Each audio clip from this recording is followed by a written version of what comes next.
back to the Daily Grind. Thanks for checking out the channel. Make sure to hit subscribe if you're new and hit thumbs up if you're not a baby back pickle biting bitch boy, cause you know what time it is. It's full time. MMA. Dana, make it happen. Holy smokes, Chris Weidman has said that he would love to test himself versus Jacare Souza. Both of these guys are two of the top 5 middleweights on the planet and have been for the last 2 years at least. I mean, Chris Weidman did take a couple L's, but it was to two of the best middleweights on the planet, Gegard Mousasi and Yoel Romero. So with that being said, I mean, that was the only 2 people he lost to, right? I know he's coming off of a win over Kelvin Gastelum where he looked really good and he's been out since that W. Was he on a 3-fight losing streak? Yeah, he lost his belt to Luke Rockhold. Okay. Either way, Chris Weidman's still one of the best middleweights in the world with his wrestling and just his overall mixed martial arts skills. He has taken a couple L's, but still, it hasn't like it's been to no unranked or, you know, even outside of the top 5 fighters. I mean, so with that being said, right now, Chris Weidman is coming off of a big win over Kelvin Gastelum, another top-ranked middleweight as of now, although Kelvin Gastelum still has some doubters as to his middleweight aspirations. He's a former welterweight that had weight cutting issues. Now he's up at middleweight. And the only, I mean, some people would say legitimate middleweight as far as in their prime. Now, Kelvin Gastelum has knocked out a lot of guys that you could say are right outside of their prime, some of the middleweight legends. He was scheduled to face Anderson Silva. That fight didn't happen. So most recently, he knocked out Michael Bisping. But before that, he's fought like Vitor Belfort, Tim Kennedy, you know, some of the older middleweights, and he's looked really good against all of those guys.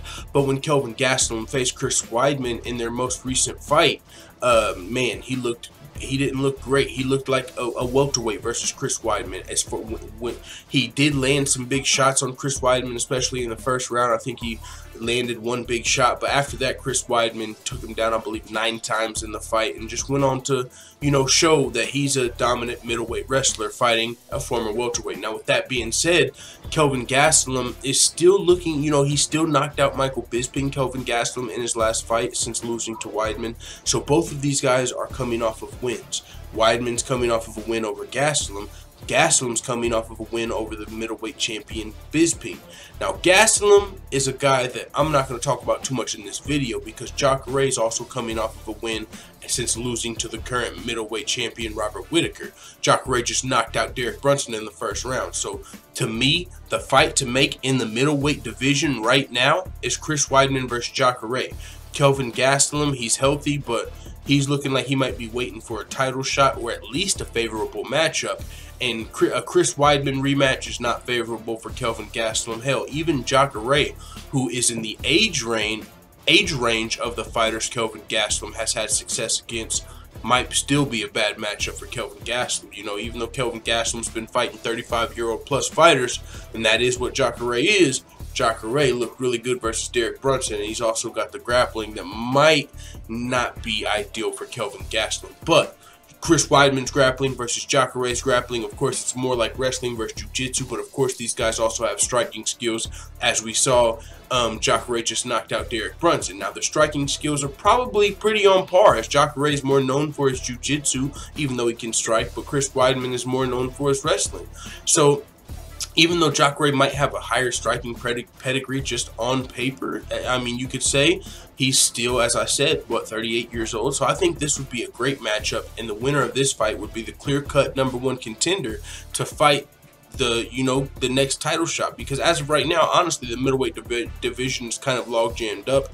We've got an interim title fight happening next week between Luke Rockhold and Yoel Romero. The winner could defend the interim belt, or they could go on to fight Robert Whittaker, who looks like he's back to training. So it's most likely the winner of the interim fight is going to fight Robert Whittaker to unify their belts. Meanwhile, we've got 3 #1 contenders that could fight for the belt after that: Jacare, Gastelum, and Weidman. So out of those 3, whoever ends up taking a fight and winning that fight definitely will have the best case for the title shot. Because if Weidman beats Jacare, he'll have beat 2 top guys, so he'll have the case. If Jacare beats Weidman, he'll have beat Brunson and Weidman, while Kelvin Gastelum's just beat Bisping. So I think if it would be better for these guys to take the fight. Chris Weidman has said he would rather get the title shot than have to take a fight first.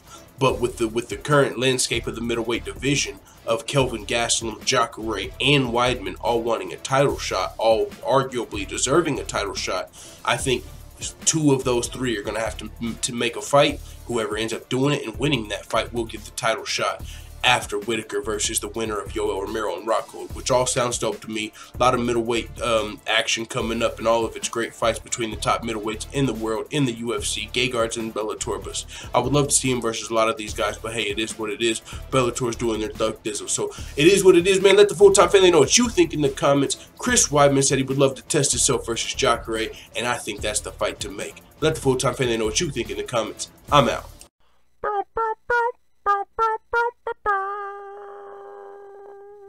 Da da da da da. It's the motherfucking D-O-double-G.